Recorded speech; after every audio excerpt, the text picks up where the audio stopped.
Click the link in the description for your free Amsoil catalog.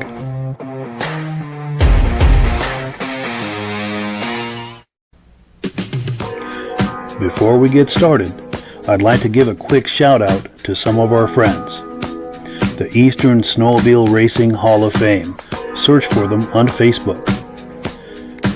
Central Minnesota Pond Racing. Search for them on Facebook. The historic Lancaster Motel for the ultimate Eastern trail riding adventure. Crane's Snowmobile Museum at 172 Main Street in Lancaster, New Hampshire. The Vintage Snowmobile Club of America Quarterly Magazine. The New Hampshire Snowmobile Museum at Bear Brook State Park in Allenstown, New Hampshire. And lastly, if you decide to advertise with the Vintage Snowmobile Podcast, this could be your advertising message. Well, good evening and welcome to the podcast. I'm really glad you're here. I have a robust lineup of vintage snowmobile entertainment on tap for you tonight, including our live guest, Valdi Stefanson. If you're a regular viewer of this podcast, you've seen him on here before. He always has some really fun and interesting stuff for us to look at. But before we get into all of that, I want to make sure that everything is working properly. So if you can see my face and hear my voice, I'm going to ask you to leave a comment. Please let me know where you're viewing this from and whether you are a first-time viewer or a regular viewer. Now, to our first-time viewers, if this is your first time watching us tonight, I hope you have some fun with us tonight and decide to join us here each and every Thursday night at 9 p.m. Eastern Time. Now, this podcast simulcasts to 8 different places across Facebook and YouTube. So wherever you're viewing this, just circle back in 1 week's time, and we'll be here waiting for you with another episode. Now, to our regular viewers who are here week after week, month after month, and season after season, you guys are the ones who make this possible, and we very, very much appreciate that. I'm going to take a couple of quick comments, and then we'll bring our friends on. Let's get the party started here. Our good friend Reese Fleury, loud and clear from Tupper Lake, New York, regular viewer and very good friend of ours. Also, Kevin Culhane, loud and clear from Sudbury, I believe Sudbury, Ontario, regular viewer. He's a very regular viewer.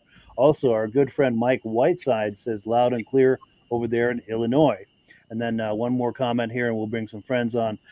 Thetford Center, Vermont, our good friend Jim Holbrook says, sounds good. Thank you for being on, Jim. We very much appreciate that. Well, let's bring our friends on here and get the party started.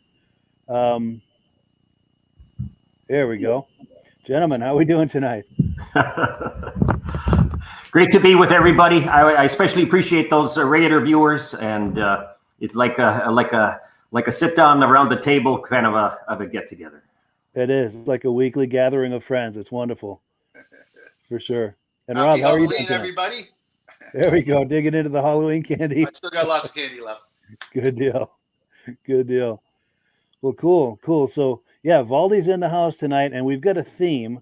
Normally, we look at sleds from the 60s, 70s, and 80s, but we're going to move the calendar forward a little bit and talk about the triples, the triples from the 90s. And before we start looking at clips, Valdi, do you want to set up a little bit the theme of the night and what we're going to be looking at? Oh, sure. I've been in this hobby for decades. And when I entered, antique snowmobiles were being collected. Vintage snowmobiles were just starting to get collected. And here we are in 2023, and the average entrant into the hobby is not interested in any of those other categories, not 60s, not 70s. And we want to embrace this new audience. And so the videos you're going to look at tonight reflect what is the marketplace in our hobby as it's coming forward. The average person who's entering the hobby has kids who are no longer demanding their time, so they have time to think back on that snowmobile they wish they had, or their neighbor had, or they wanted to have. And those are in the 90s, to be honest with you. Yeah. Our theme at the Midwest Ride-In last year was 90s machines, and this year it's 80s machines. We think that is a progression in time that will not stop. So we darn well better get on the beam and respect those. There's nothing different about the motivation. It's just different years. sure. And it is a sliding scale. It's kind of following us into the future, so to speak. For sure, for sure. Well, let's take a look at the menu here. The first item is going to be a 1993 Arctic ThunderCat. And while I'm pulling that clip up, if you want to set that up with just a couple of comments here. Yeah, I'd be happy to. In about 10 years ago, I went on a hunt. I thought, hey, Valdi, it's about time you got ahead of the price curve. So I searched. I did a lot of marketing. This Arctic Cat, I can't remember where it came from, but all over the place. I put the word out and networked enough to get what I thought were the best original, equipped machines. And let's start with this Arctic Cat, a first year. These are all first year triples. They're 1992 or 1993. Yeah, excellent. Well, let's take a look.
Welcome, classic snowmobilers.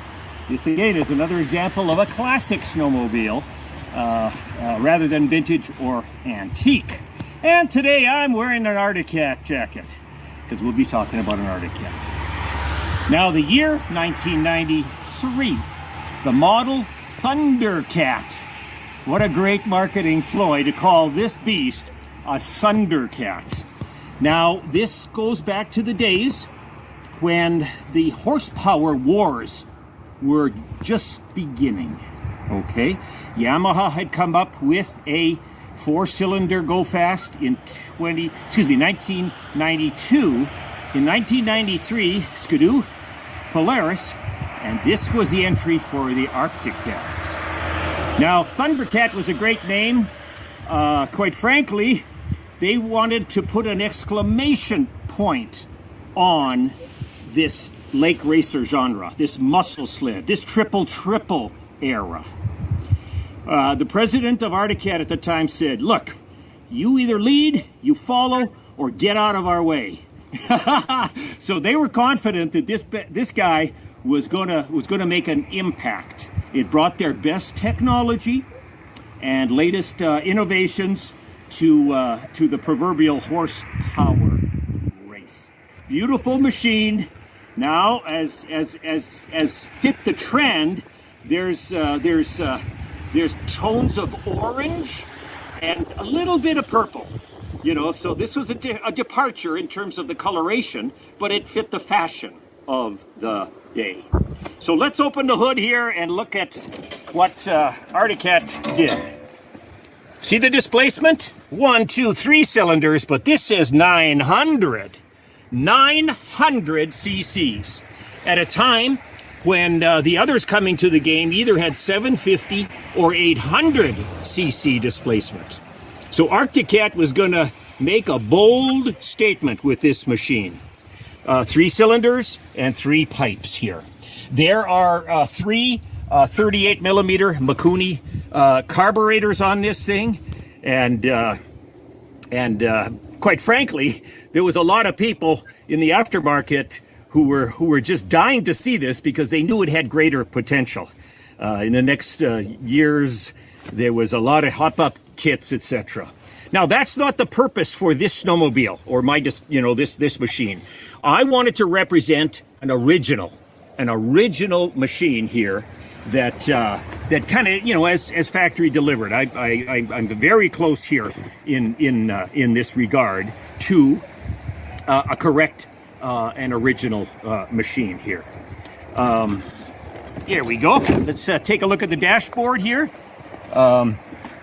Big gauges here. This one is showing 1,150 miles. And so it hasn't been ridden that much. It's not perfect by any means, but it's a beautiful, I think, example of a period correct piece. So ThunderCat came to the table. They trumped everybody with this big 900cc motor, and they're highly collectible, and quite frankly, I'm proud to have it in the stable. So that's a little bit about this ThunderCat here. There are some changes that I've made. Come on around to the front here. This thing is kind of dressed up. See these grills? You could buy them in this orange color. So I decided to go that route. If you look at here, down at the skid, you'll see again orange Hypex. So that's the program here, and I just wanted to introduce you a bit to this thing, and have you take a peek. Hope you learned something.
Yeah, gotta love those drive-bys.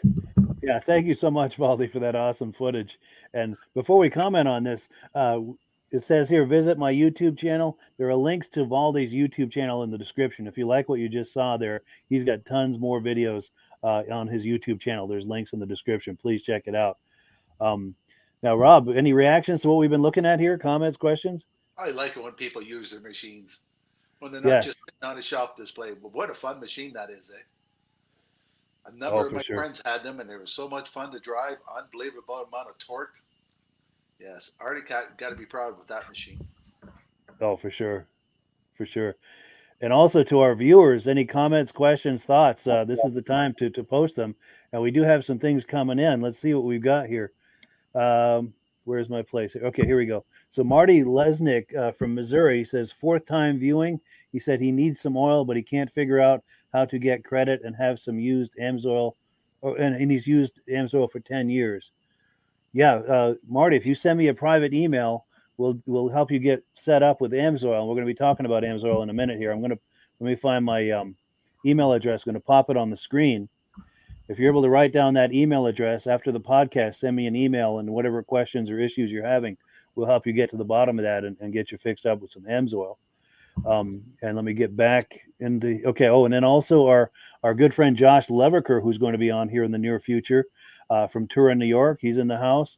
Our good friend Jim McCrae is saying great, and then our friend Mike Whiteside is saying she definitely was a triple threat. Big vroom. Nice. Very cool. And then also our good friend Reese Fleury says shredding like a kid. Absolutely. It is almost a fountain of youth to be riding these, isn't it? Yeah, that giggle came just just naturally, I'm telling you. Absolutely. Absolutely. Well, cool. Yeah. So I have a cabin up in a lake, and I'm only 7 miles. But after I go about 20 miles through the woods, I get onto a bigger lake that's like 40 miles long, and 90% of the machines back in those days on that lake were all ThunderCats. It was a big lake, and everybody had a cat. Yeah, stretch its legs out on that lake for sure. Yes. Very nice. Very nice. Performance people, they like that motor. Yes. Now, Valdi, before we switch gears and move on, any final thoughts about this cat before we move on? Or? Well, I'll speak generically. It was not easy for me to find original configurations. You understand that if you bought one of these muscle machines in 1992, 93, you read magazines that said, throw out those exhausts, throw out the muffler, buy our clutch kit. It was very easy to save weight and increase the horsepower. So in like I said, it was difficult to find them with the original pipes, to use one example. So if you find one that doesn't have the correct exhaust, don't feel bad. That was just, like I said, it was period correct to change them out. Sure, a lot of those parts just were thrown away. For sure. Well, cool. Let's take a look at the menu here. We're on item number 3. It's time for some announcements. Rob is going to talk to us about AMSOIL, and then once he's finished, I've got a little surprise that we're going to take a look at. But if you're ready, Rob, I'm going to put you full screen, and we'll get out of your way for a minute. Okay. Mike keeps talking about getting the AMSOIL magazine. It's a catalog, and it has all the products inside, and it has the prices listed, how much the retail is and how much the preferred. And just for instance, the Interceptor, if you get it in a quart-sized bottle, that's what most of the people are running in their newer machines now. It sells for like $13.95 plus tax in the States. As a preferred, you get it for $9. If you get 4 of these jugs in a case, it retails for $205.55. As a preferred, you get it for $145. That's over $50 a case you save. It costs you $10 to become a preferred account. You buy directly from AMSOIL, and every time you buy something from AMSOIL, they always send you a gift. So if you buy 4 of them in a box, you get the best possible discount on the AMSOIL product, and they ship it right to your house free. There's no better way to get the AMSOIL than have it shipped right to your house. For sure. Oh, and then I'll put the graphic up for the promotion they've got going right now. Yeah. If you wanted to talk that up. You buy $75 worth of product. You might as well buy 100 because that way you get the free shipping.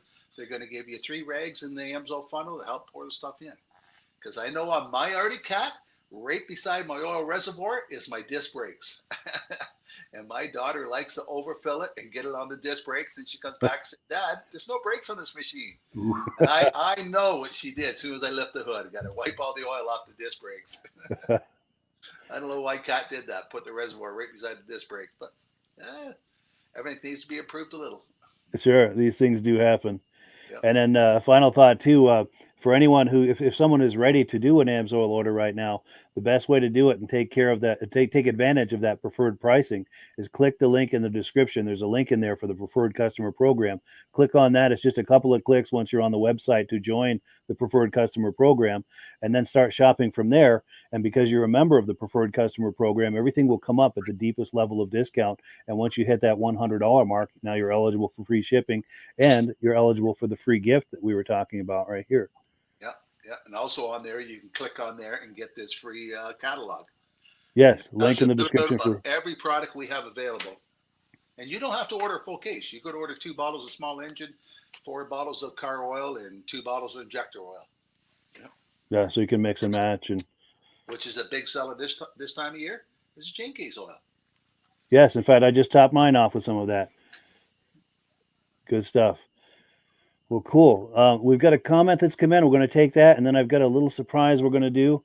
Oh, here we go. My good friend John Spranger Jr. says, we got snow. They got 3.5 inches. They got it Tuesday in Eland, Wisconsin. He took his new sled out and spiked up the lawn. He may have to overseed it in places in the spring. That is the spirit. That is the spirit.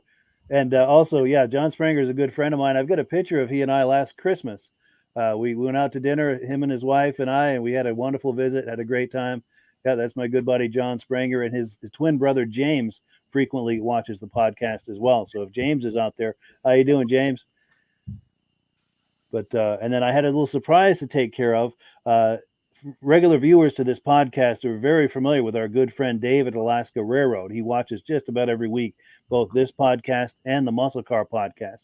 Messaging with him earlier today, and as it turns out, today is his father's 79th birthday. So on behalf of all of your friends here at the Vintage Snowmobile Podcast, happy birthday to your father. Happy 79th birthday. That's his father standing right there. It looks like he's still riding.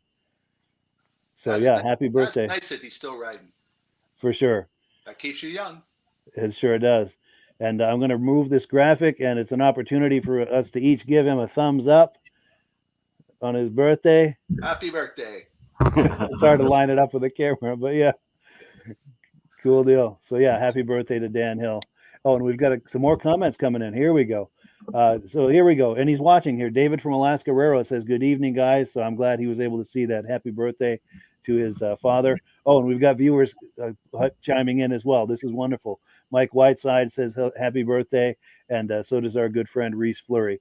And I have to say, I love the immediacy of this with a live podcast that people, we can share information and ideas and greetings and all of this. So here we go. David says, thank you to everyone for the birthday greetings. And then also our regular viewers and good friends, Stacy and Art Fosler, are in the house. They're saying hello as well. And hello back to them. Very cool. Very cool. So where were we here? Let's get the menu up and see where we are. So now we're on item number 4. We're going to take a look at a 1993 Polaris Storm. And if you're just joining us, we've got Valdi Stefanson as our guest tonight. He does the YouTube channel called Valdi's Old Snowmobile Information Factory. There are links to it in the description. So if you're enjoying these video clips, there's a whole lot more of that in the description. Click those links. It'll take you to his YouTube channel, and there's a lot of really good content there. Now, Valdi, before we take a look at that clip of that Polaris, do you want to set that up? Let us know what we're about to look at. Sure. The Polaris actually came from Sudbury, Ontario, of all places. But I was talking to some fellows, and they said, we've seen a sled. We visited this seller, let's just say that. And he's not a Polaris guy, but everybody gravitated towards that particular machine. There was just something about its look. It was just so pristine, and its coloration, that actually other people had suggested that I buy this thing. And boy, I sure didn't regret it. You just wait till you see. Yes, let's take a look.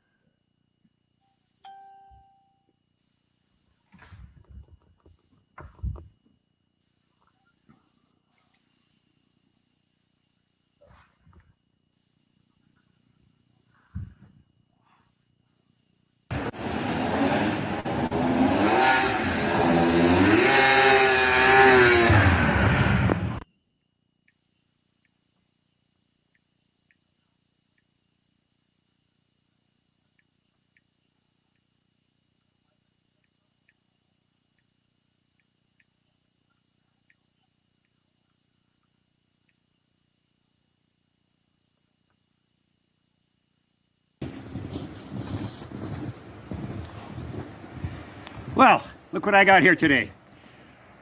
Welcome, classic snowmobile fans. Now, classic, what do I mean by that?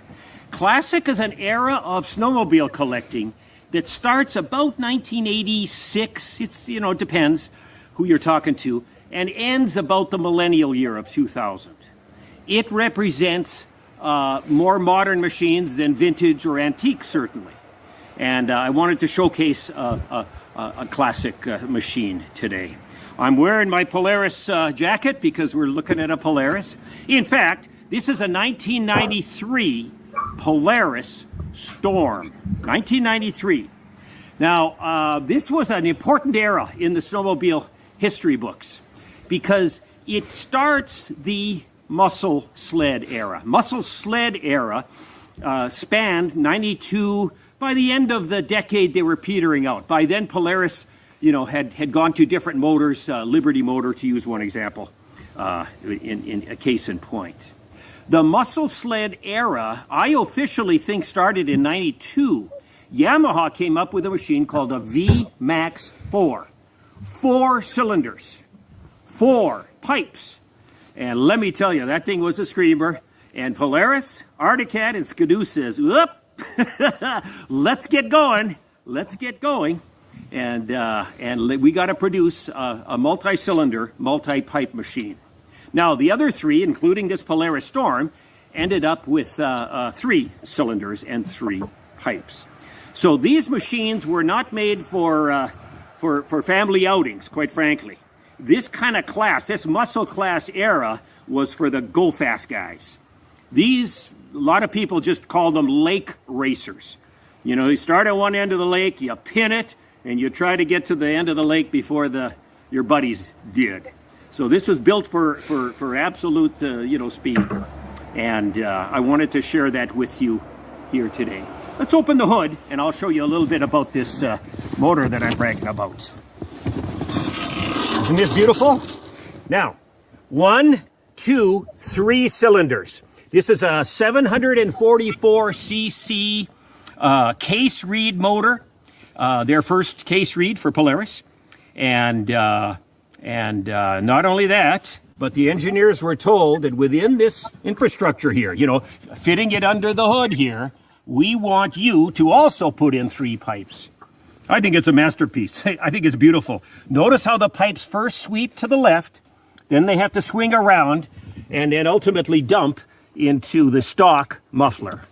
Now, I emphasize the word stock because when you're looking for a classic class machine, especially in the lake racer genre, it's often difficult to find the original exhaust and can and muffler, because the magazines of the day had a lot of aftermarket companies who were touting their products. Their products was a pipe that had, more horsepower. They were generating more horsepower. And a little tiny muffler, kind of a noisy one back then in that era. And so that you would get more horsepower, torque, and lower weight. So a lot of the machines that you're going to find for sale in this classic class era muscle sled, be careful. See if it's got the original exhaust or an aftermarket attempt. So I think I've got a beautiful example here. The person that owned this machine was meticulous. He was fastidious when it came to caring for this thing. When I saw pictures of this from a guy from Ontario who sent it to me, I says, I'll buy that. I'm just proud of that decision, because this thing is about as clean as they get. And so let's close the hood here. Another point. This thing isn't exactly brand new. Look at this, 2,250 miles on the odometer. So this thing has been, certainly ridden quite a bit, but still, it looks brand new. If you take a look at the condition of this thing. Now, excuse me. When it comes to collecting these snowmobiles in the classic era, there's a category called Survivor. A Survivor machine has had no alterations. I cannot say that this is a Survivor. I could see 2 things that were different than what was factory equipped. Number 1, the blue ski skins. These, when ski skins became very popular, less drag, easier take off. The skis don't stick to the ground. So the blue ski skins are one case in point where it's different. The other is a lot of picks in the track. There's a lot of studs in the track. Now, why would a muscle sled need studs? For some get up and go. And so here you can see it back here. When I say a pick, I mean a stud like this that extended beyond the nub of a thing. So if you were on a hard surface, you got some get up and go. And not only that, I like studs because you slow down. When you brake, of course, at a corner or some kind of panic situation, it slows down. So sleds of the era, especially performance sleds, were all studded up. So, like I said, I just wanted to introduce you to this little beauty and speak to the genre of lake racers and show you this lovely example. Now, notice the color. A lot of people today say, "You're kidding. Pink on a snowmobile? What are they thinking of? Look, the piping is pink. The seed, logo is pink. Everything's pink here." And the truth is that, it's fashion. I guess pink was in the early 1990s. So this thing came along with some period tones, and certainly color is one of them. All right, I hope you've learned a little bit here in terms of the Polaris Storm. Thanks for watching.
Yeah, so very cool. If you like what you just saw there, be sure and visit Valdi's YouTube channel. There are links to it in the description.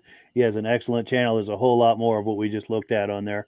Rob, any reactions to what we've just been viewing here? Where was the ride? I was waiting for the ride. I wanted to see it go through that snowbank. Yeah, you're right. I like it when you got the snowmobile suit to match it. Yes, that's a nice touch. Yes. Yeah, two of my friends had those, and one time we stopped at a place for gas. Before we left the gas station, he wanted to look at the map, see how far the next gas station was. He was only good for 50 miles on a tank of gas. They were hard on gas, those things. But they were fun. And I'm sure he was in the throttle the whole time.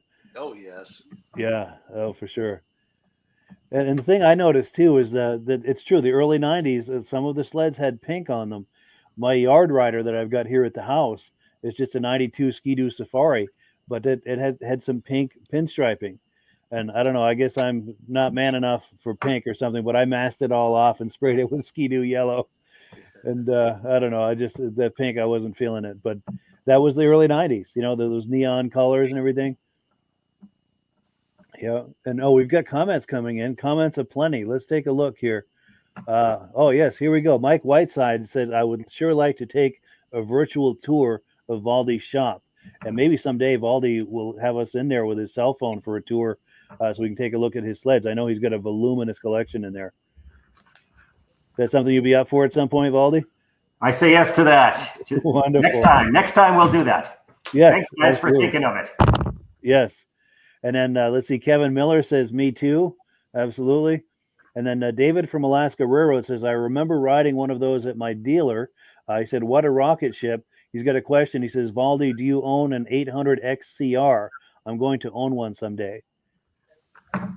Well, I'll say that's on my bucket list. It's coming. Yes. No doubt. No doubt. And then let's see. Marty Lesnick says, months ago, I copied down Mike's referral number, but couldn't figure out where to use it so that I get credit for the sale. My email is martylesnick@gmail.com. Thank you for that, Marty. I'm going to email you later tonight. I'm going to make a note of that and get that back to you and get back to you on that so we can make sure that you get fixed up with Amsoil. And I appreciate that you were considering using my dealer number. I very much appreciate that. That helps to support the podcast. So thank you for supporting the podcast. Also, we were talking about John Spranger Jr. earlier. This is his twin brother, James. Says, hi, Mike, Valdi, and Rob. He's a regular viewer from Wausau, Wisconsin. Great to see you, James. Glad to have you in the house. And then let's see. Oh, we've got a question from David at Alaska Railroad. He says, Valdi, my heart sank when I watched your video when your roof fell in.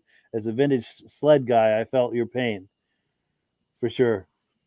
For sure. And then let's see. Tommy Svobodny. Hope I'm pronouncing that correctly. He says, I have a perfect 98 700 XCR with 1,032 miles on it for $2,500. So if anyone out there is curious about this, search for Tommy.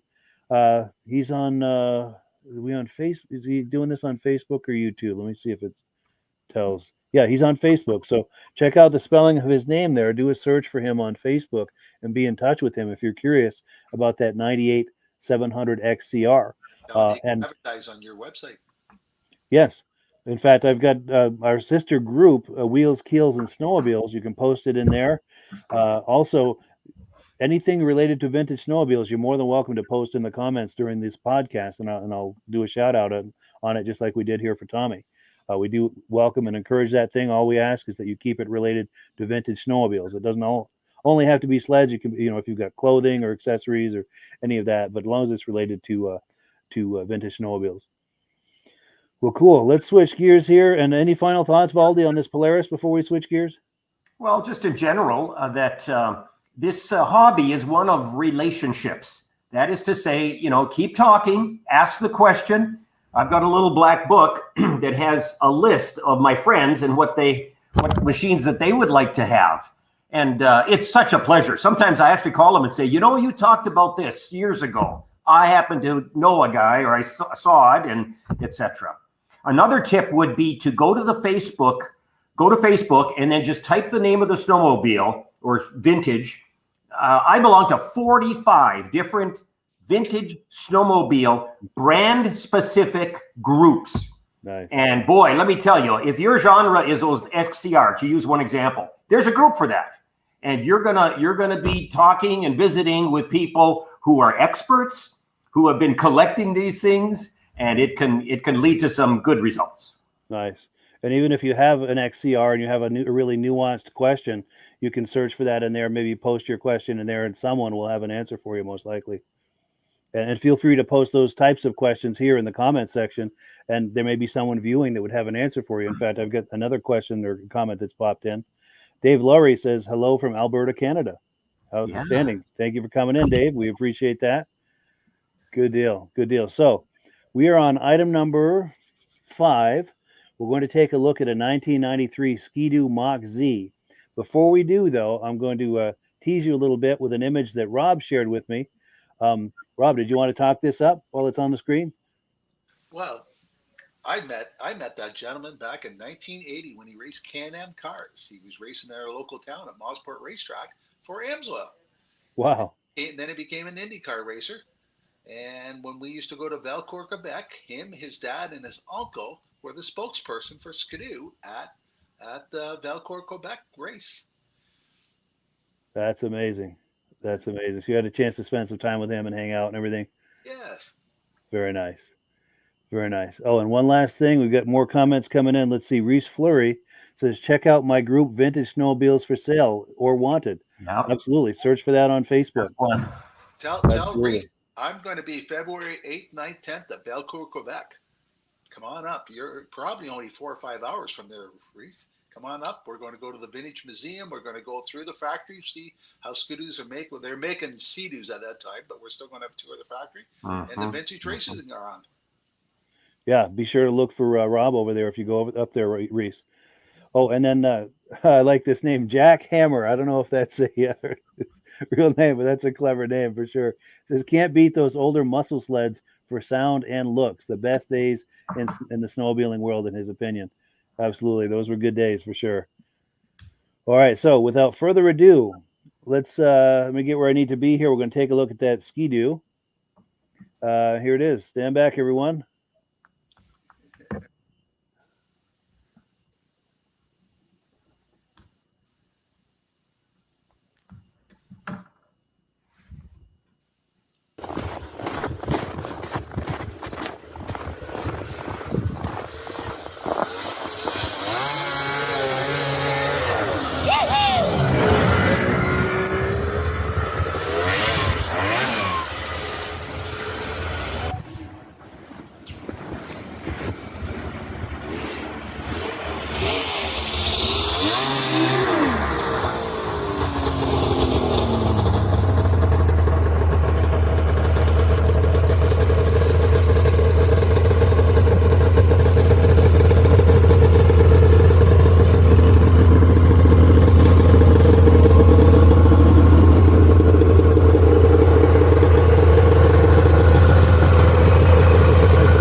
All right, another example of a classic class snowmobile. This is my Skidoo jacket, and we're talking about a 1993 Mach Z. Now, this was the entry for the muscle class sled category. Three cylinders and 3 pipes. By then, of course, Yamaha in 92 had come up with their racer, and this was the year that the other 3, including Skidoo, came to the table. And I wanted to introduce you to this Mach Z. Now, this thing sits on what they call an F2000 chassis,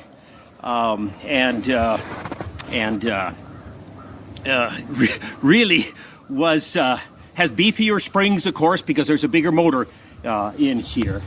But it has a trailing arm front suspension. It's called DSA. I think that stands for direct shock action. How's that for a flowery word? Anyway, this machine was long awaited. Remember, others were coming to the table, and the Skidoo faithful, boy, they wanted to get into this game too and represent their brand. And as a result, these were a spring order only. You didn't find this at the dealer showroom that year. They built 600 total, and they were sold through a kind of a snow check, a spring snow check affair. And so let's take a look at the internals. I'm going to open up this hood, and we can take a peek at what we're looking at here. Again, 1, 2, 3 cylinders and 3 pipes. This is all, stock, if you will, configuration, and that's the case. The engine itself, 744 cc's. It is case reed injected, and it is the first example of a Skidoo with these rave valves, a variable exhaust. I think Skidoo might very well have been the very first to come to the table with that. Conspicuously, no rotary valve. The Skidoo Corporation had sort of, weaned itself away from the rotary valve that served them just so very well in the 80s, to use an example. So this was their new entry. It had a lot of innovation, that type of thing, and a first-year effort. Again, 600 were built in 1993. I have gone to shows and talked to people about this particular model, and they say, hey, there's something unusual about this. Not unusual, but the hood itself is fiberglass. This is fiberglass. The following year and the subsequent years, of course, they went to plastic. So that'll distinguish. If you're in the market for one of these and you're looking and saying, what year is it? Again, look at that hood. Is it fiberglass or is it plastic? Fiberglass 93 and plastic thereafter. And so I'm very proud to have this. Another feature about this sled that I noticed was that the skis, although they're steel, have plastic rudders. That is to say, this part here is plastic. Okay? Now, this part here is steel. And so they were seeing, to use an example for the Yamaha, how plastic ski bottoms, made a difference. So they followed suit with kind of a hybrid. That's not a ski skin that's an add-on. It quite frankly is assembled at the factory. This one, of course, is studded up like so many of the other lake racers, muscle sleds of the era. I especially like the instrumentation. Come on over and we'll take a peek at this. The gauge setup looks very nice, and I just like that. And it's kind of tucked away there. There might be a little snow buildup, excuse me, but that's a handsome looking dashboard. And so that kind of summarizes what Skidoo was up to. You know, the Skidoo, quite frankly, they were losing market share in the 80s. Think of Yamaha in their Phaser Exciter era. Think Polaris and their Indy series. So Skidoo actually hired outside people to come in and kind of, they were told to kind of get us back in this game. We started out in snowmobile manufacture. We've drifted off into train cars and planes and military contracts. Let's get back to our core biz, or our original business anyway, which was the snowmobiles. And so this is a pioneering effort in many aspects. And after driving this thing around, let me tell you, it's a rocket. I find very quick action, and this thing truly comes to life. So I wanted to show you a first year triple the 1993 Mach Z Skidoo. Thanks for watching.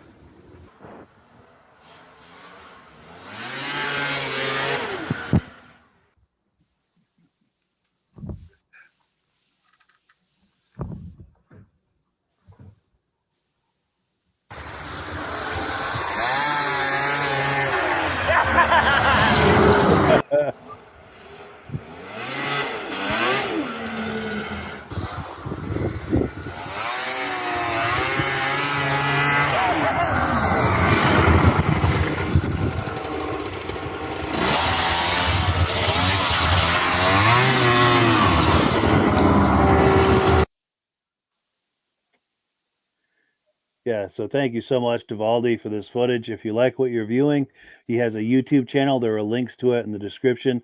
If you like what you just saw, there's plenty more at that YouTube channel. And we actually lost Valdi. Hopefully he'll reconnect here in just a moment. But while we're waiting for that, Rob, any reactions to that Mach Z? Oh, they're great machines. One time I was in Northern Ontario with 4 other guys, and we're going from a place called Smooth Rock to Kapuskasing. Kapuskasing is as far as you can go by roads. So we're going by snowmobile up there to have breakfast, and a guy with one of these Machs passed me with a caboose on behind. Now, my 2 friends, I'm driving a 670 Skidoo, and my 3 friends were all driving 600s. So I know they weren't coming up behind me. The trails are 12 feet wide up there. They're bank corners, and I'm doing close to 100 miles an hour, just cruising down the trail, really relaxed. And this guy scared me with the pipes going by me, eh? So 40 minutes later, we drove up. The McDonald's there has snow for the drive-through. So we're driving through the McDonald's with our snowmobile, and I seen the guy parked there. So we went and parked beside him, talked to him. I said, "Man, you scared me when you went by." He said, "Well, the highways have potholes. The snowmobile trails are groomed every night. It's smoother to take the kids to school on the snowmobile trails." And his caboose was all heated with radio in the back for the kids and everything. But, whoa, fast machine. And when it came beside me, the noise of that thing scared me when it went by. That's a great story. That's an excellent story, especially 100 mile an hour with the caboose in the back. That's something else. The trails are so smooth up there and so good. It gets boring. You're at that speed for hours at a time. You can really hold that speed. Oh yeah, and the corners are all banked and everything. They're 12 feet wide, the trails. That's amazing. Yeah, Valdi, I know you were having some trouble there for a minute with your connectivity, but yeah, Rob was just telling us about he was going very fast down a trail and someone passed him with one of these triples, and they had a caboose towed behind it. That's a heck of a story. The pipe scared me when it went by me because they were so loud the thing was. I was driving a 670 Skidoo. It was pretty good at that time for performance, but not compared to those things. Yeah, for sure. And then you caught it, and then to fill Valdi in on the rest of the story, you caught up with him a little later in the McDonald's. The McDonald's has snow on the drive-through. So we went through the drive-through and we pulled over, and there he was sitting there parked. So we went and chatted with him. He says, "The highway has potholes." He says, "The snowmobile trail's groomed every night. It's smoother taking the kids to school by snowmobile trail than it is by car." That's amazing. Good old days. Yes. Yeah, for sure. So here we go. We've got a comment coming in. UK to many. It says the rarest Mach Z is the last year, the 2003. Only 234 of them were built. Is that the year they had 1,000 cc's? Does anyone know? Because I know in the early 2000s, just for a year or two, they had a 1,000 cc Mach Z, and I don't remember which year exactly, but yeah, that's good information. I thank you for sharing that. Yeah. Well, cool. So let me get myself situated here. We've got one more clip to look at. And while I'm pulling that up, Valdi, any final thoughts about the Ski-Doo, the Mach? Yeah, I will say that it was the hardest to collect. Again, to find one with the original pipe and can was not easy. And as it turned out, that particular one was a grass dragger from Michigan.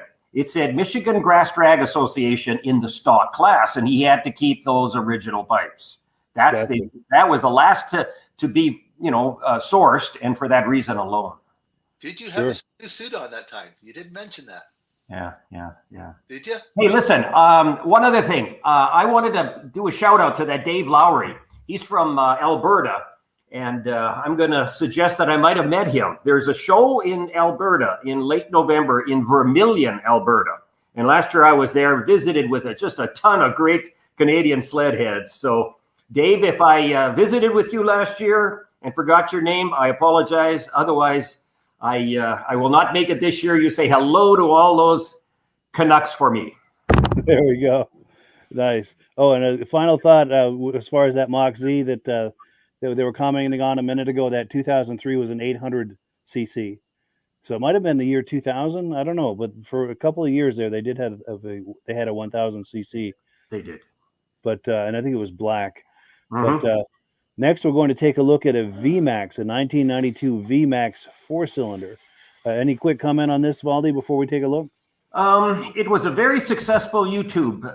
I'm managing this channel, and the number of hits on this particular video eclipsed all the other three combined. To be honest with you, so I don't know what attracted this audience, but it was shared an awful lot. It's a beautiful machine, and it was fun to drive. I'll bet it was. Well, let's take a look.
Well, snowmobile fans, we're in the Yamaha jacket today, and we'll be talking about a Yamaha, a 1992.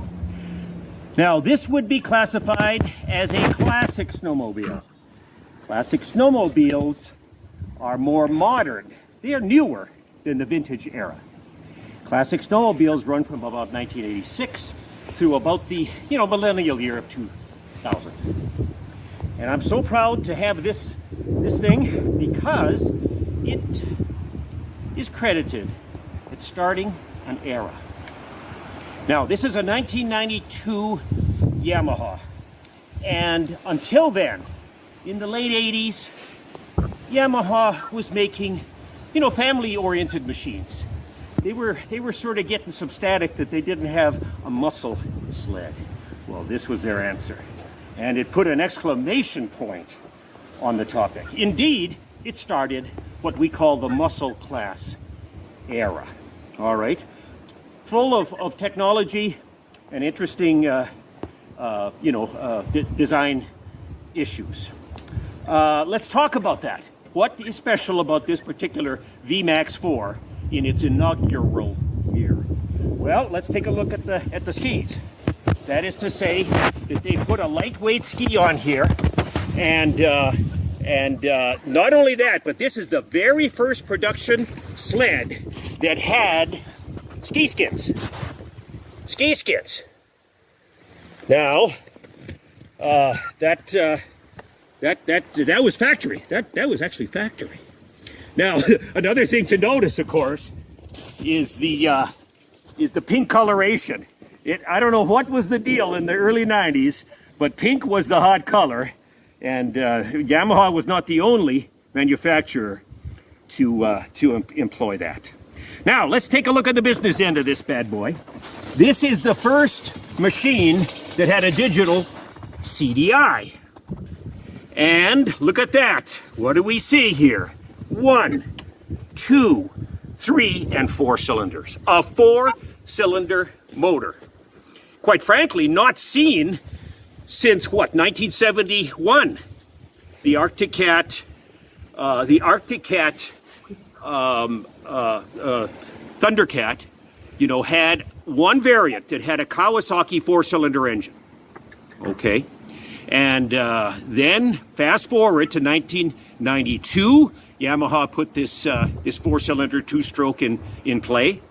In fact, it didn't appear again, at least not in the Yamaha line, in fact any line, until 2003. Now that was the RX-1, you know, the 4-stroke engine back in 2003, excuse me. So let's take a look at this engine.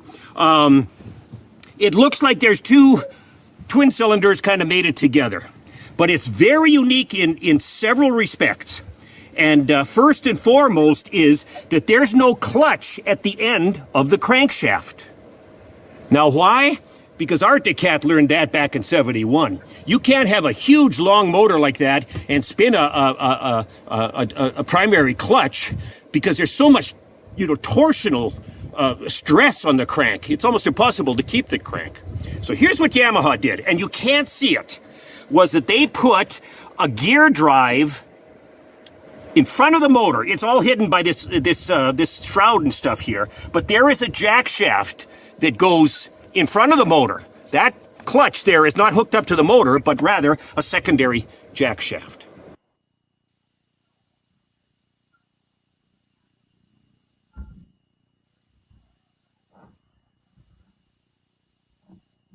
In fact, that gearbox is reduced, you know, the speed is reduced 95%. In other words, the motor is running faster than the crankshaft is running faster than that jack shaft. All right, and that allowed them to make this go-fast motor here that delivered the goods here.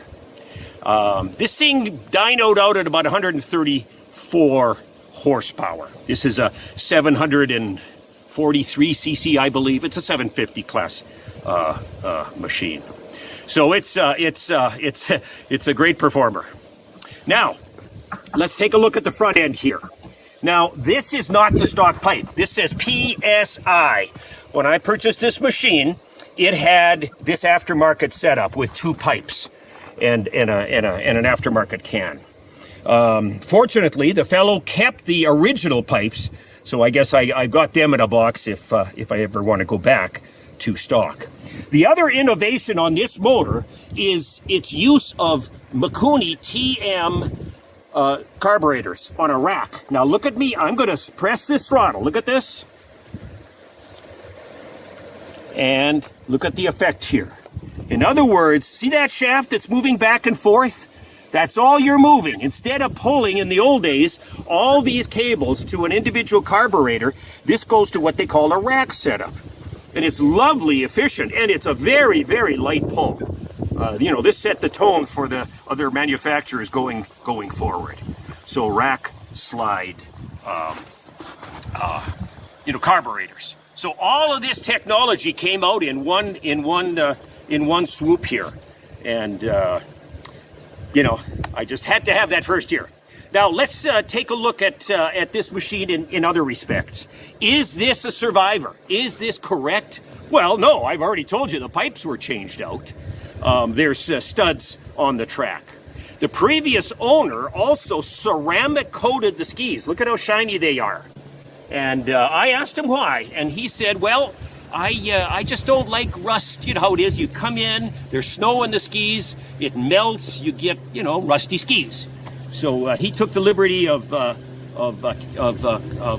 plating, ceramic coating those skis, and I thought, wow, that looks good. I'm keeping it. I'm keeping it. So not exactly, you know, a survivor, but an original example of a first-year Yamaha. So I hope that you've learned something today about Yamaha. In '92 they came up with this, and of course the next year all the other three, from ThunderCat to Skidoo to Polaris, they came up with triples as a response. And this thing was focused as a trail sled. You know what I mean? You'd think that this would be a lake racer, but the truth is, I've talked to many people at shows and events that say, this was a decent trail sled, rocket fast, but it was a dual purpose machine, not just for that drag strip, fanatic. So thanks for looking at this video. I want to thank you, and we'll see you next time.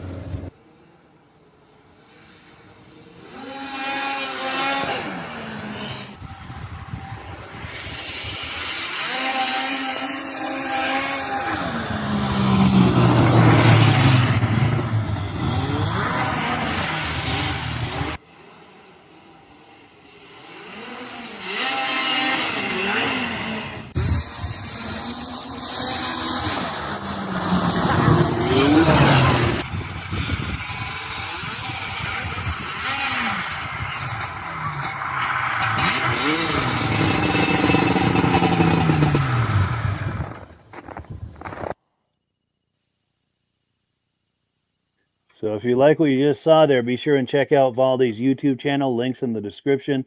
If you like I said, if you like what you saw there, there's a whole bunch more waiting for you on his channel. Rob, reactions to what we just saw? I like the way he likes to drive it. Yes. It's not just sitting in a garage, so up on a rack. He's out there using it. And for December, that's a lot of snow you guys got.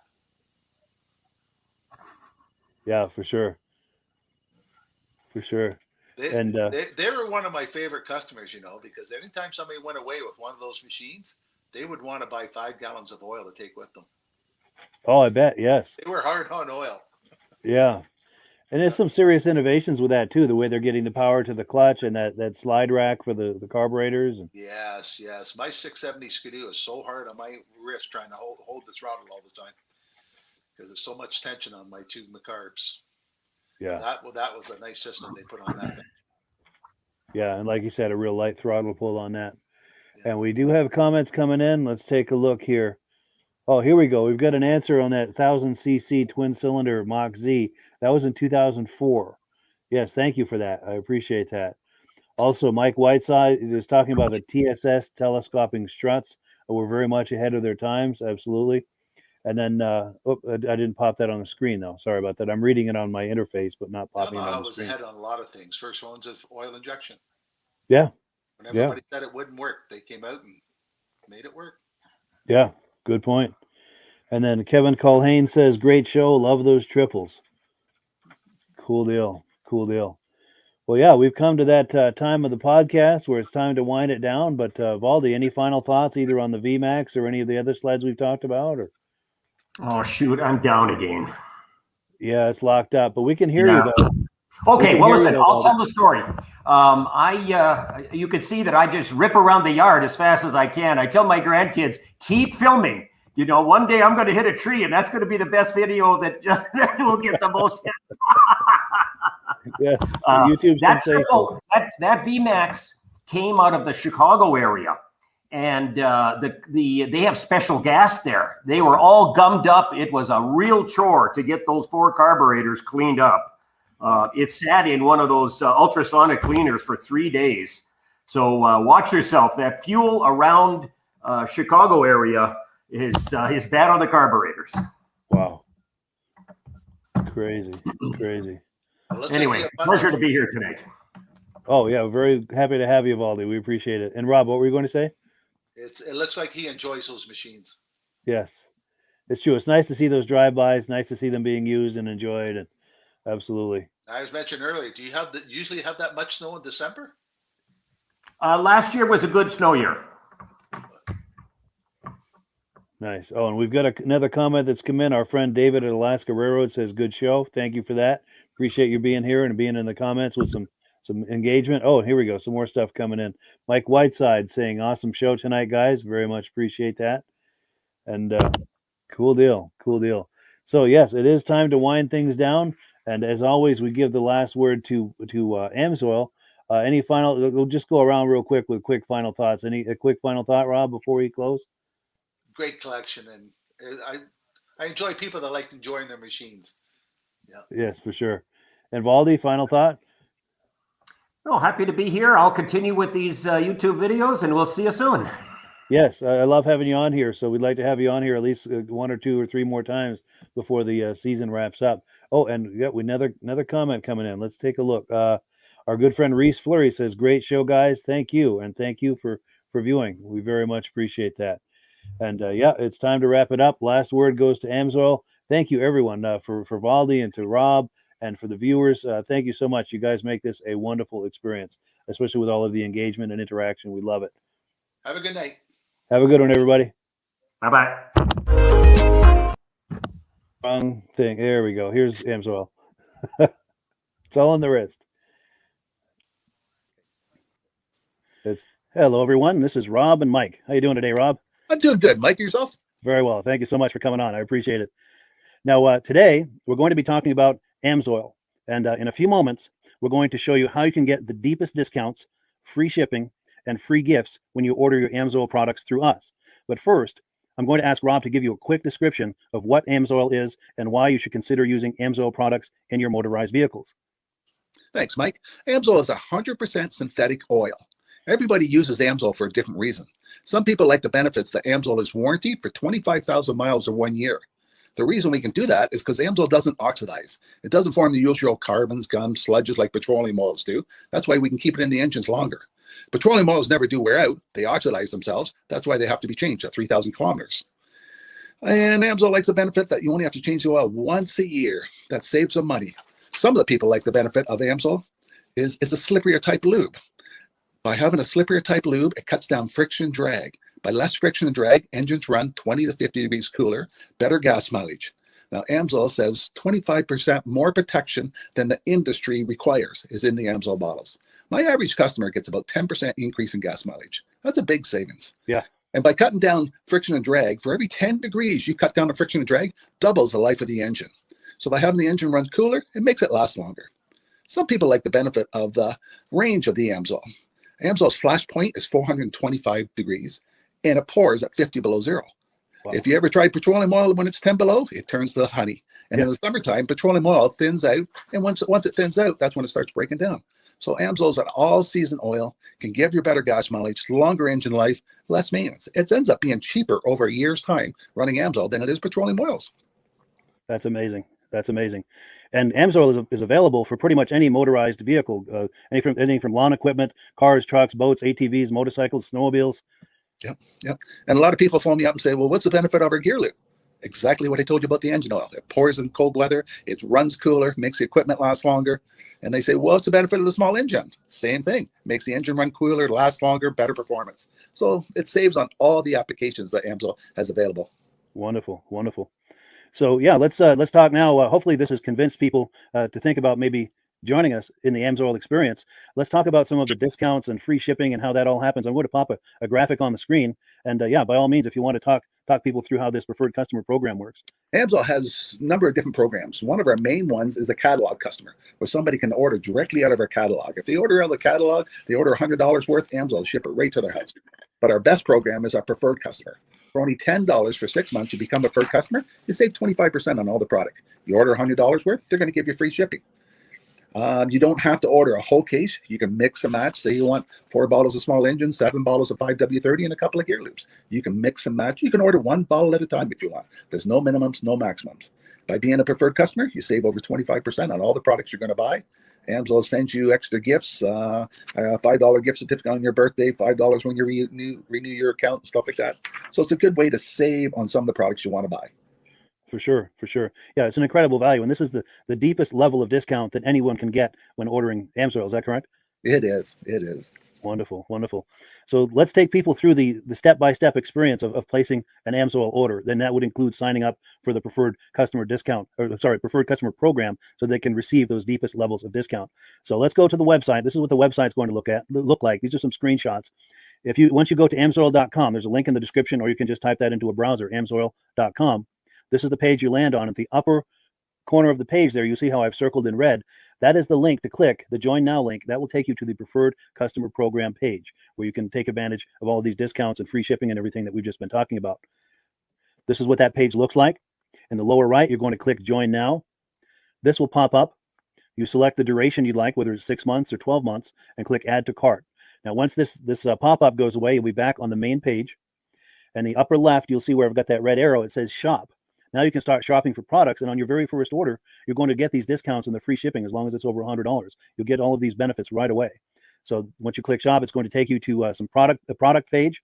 There's different types of oils, lubricants, so on and so forth. For the benefit of this exercise we're doing now, I'm just going to click motor oil.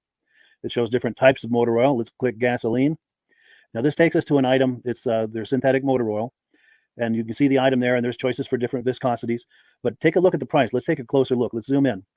But if you've joined the preferred customer program first, you're going to automatically get the deepest levels of discount. That's what we're looking at here. You're saving $3.80 on that quart of oil. Instead of paying $16.29, you're now paying $12.49 for that quart of oil. That is the deepest level of discount you can possibly get. And then you just add the quantity that you'd like. You select any other items that you're thinking about, add them to the cart. And once you click Add to Cart for the final time, you're going to see this come up at the top of the screen. It's going to show your items and your the total that you're at so far. Pardon me. And then you just click View Cart in the upper right, and that'll take you to your cart. Take a close look here at the upper right. That blue box shows that you're getting free shipping. You're eligible for free shipping on this order because it's over $100. That little yellow box shows that you've got the preferred customer membership on your order that gives you the deepest levels of discounts for the next 6 to 12 months. And then below that, you've got the items that have been selected. For the exercise here, I selected 9 quarts of the signature series, but that brings us up over $100 for the free shipping. We're saving $34.20. And if you're ready to finish, you click Checkout Now, and that takes you to this screen here. If you haven't signed up with an AMSOIL account at this point, just click in the lower right to create an account, create a new account. It's going to ask you for some basic information, name and those types of things. Now let's take a closer look. You'll see this gray shaded box. This is a very important box. This is going to ask you if someone has referred you to AMSOIL. And if so, please enter my name. My name is Mike LaPierre. It's spelled right there on the screen for the correct spelling. And also the referral number, 304-555-94. That's how you make sure that Rob and I get credit for this. Now, in the interest of full disclosure, I have signed up for AMSOIL under Rob. So when you order using this referral number, Rob and I both benefit. So if you enjoy these podcasts that we're doing, this is a wonderful way to support the podcast, because when you order using this referral number, Rob and I both benefit. And the commissions I make go directly toward offsetting the cost of doing these podcasts. So I thank you in advance for that, for using my referral number. I very much appreciate it. And once you've done that, you just go into the next screen to enter your payment information, and you're done. Now, once you've placed your order that's over $100, and that order includes your AMSOIL preferred customer program, you are now eligible to get a free DVD from myself. Now, this is going to be either a muscle car DVD or a vintage snowmobile DVD. Use the email address on the screen, wkspodcasts@gmail.com. Send me an email. Let me know which DVD you would like me to send you, the muscle car or the vintage snowmobile DVD, and I'll get that right out to you. As you're typing in that email, in the subject line, be sure and type in capital letters, free DVD requests, so it stands out as I'm checking my email, and we'll get that right out to you. So I guess the last thing, Rob, that we wanted to talk about is if someone is considering AMSOIL as a business opportunity. Yes. If anybody has a retail or a commercial account and they would like to buy directly from AMSOIL, just send Mike a line. He'll show you how to set up, and you can buy directly from AMSOIL. But if you are interested in starting your own part-time business, a part-time business that can grow into a full-time income, Mike and I will show you the AMSOIL marketing plan. AMSOIL has a large selection of products that cover almost every application. So it doesn't matter if you're into snowmobile, boating, or ATVing, or hot rods. We have an oil for every application. It's a fun type business that's I really enjoy doing. Where else can I go and have fun and make money doing it? And Mike and I are here to help you all the way along. If you need any help on how to promote or to find new accounts, we're here to help you. For sure. So when you sign up under that number, this 304-555-94, you're getting Rob and I as a team. Now, Rob has been doing AMSOIL for 40 years. Can you believe that? 40 years. So he knows every aspect of this business, and he knows all of the ins and outs of the products. So he'll be able to help you with any kind of product questions or any kind of questions to show you the different business models that you can do with AMSOIL. And then the other thing that you get when you sign up under me is I've got a strong background in social media. So if you need some coaching on how to generate AMSOIL leads using Facebook and YouTube, I'm happy to coach you with that when you sign up under Rob and I. You get both of us as a team to help you, to coach you, to support you, whatever you need to get you off and running with this business and having fun with it. Like Rob said, it's an enormous amount of fun. If you're like Rob and I and you enjoy going to any kind of boat shows, car shows, motorcycle shows, snowmobile shows, anything with a motor, you like going to those shows, those events, those races, this is a great way to turn that into a income opportunity for you. Yes. And just by wearing my AMSOIL hat at one of these events, people come up and ask me about AMSOIL. People don't know where to buy it, and I'm there to help them, show them where they can buy the product. Perfect. Well, cool. Well, this is great. Any final thoughts, Rob, before we wrap it up? AMSOIL's a fun business. AMSOIL's been around since 1968. It was the first synthetic oil to be AI approved. Wow. Yeah. That's amazing. And that's very early in the game too, isn't it? Yes. For sure. Well, good. Well, thank you so much, everyone, for viewing. Hopefully, we've gotten you excited as we are about the AMSOIL products. We'd love it if you could join us either as someone who uses the AMSOIL products or to join the AMSOIL team as a business opportunity. And we thank you so much for viewing. Have a great day. You have a good day.